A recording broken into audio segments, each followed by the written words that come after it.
কদিন ধরেই আলোচনায় চট্টগ্রামে শিশু নিখোঁজের অভিযোগ, তবে বেশিরভাগই গুজব, যার সত্যতা পায়নি পুলিশ।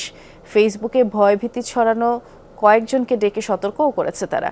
পুলিশের দাবি দু একটি ঘটনা সত্য হলেও এর নেপথ্যের কারণ ভিন্ন, আর এজন্য পারিবারিক বন্ধন শিথিল হওয়াকেই দুষছে বিশেষজ্ঞ মহল।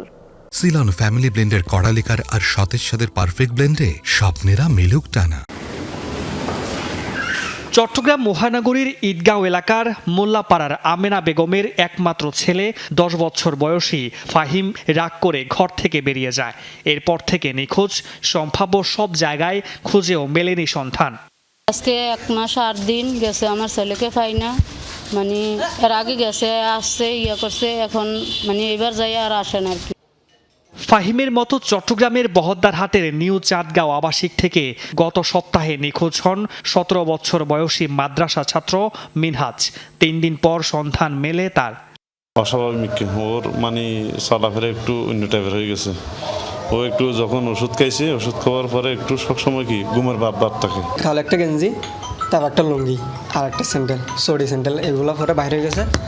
তারপর আমরা হঠাৎ অনেক খোঁজাখুঁজি করছি।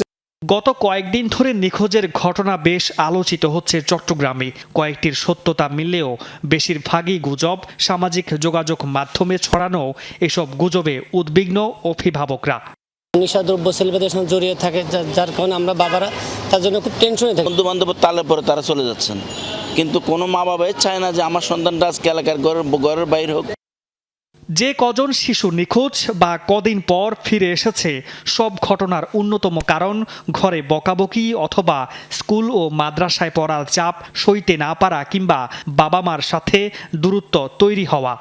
বাবা মা একত্রিত হয়ে বাচ্চাকে সময় দিচ্ছে না, সেই পরিবারের বাচ্চারা নানা ধরনের অপকর্মের সাথে জড়িত হচ্ছে।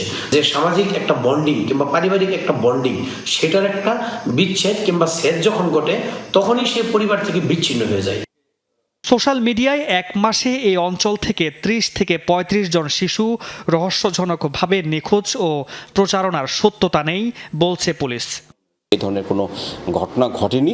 আমরা এই জিনিসটাকে মানুষকে বলতে চাই এবং মানুষকে সচেতন করতে চাই, তারা যেন যদি এরকম কোনো ঘটনা ঘটেও যায়, তারা যেন আইন প্রয়োগকারী যে সংস্থা আছে বা সংশ্লিষ্ট থানায় যে তারা যেন আমাদের সহযোগিতা নেয়।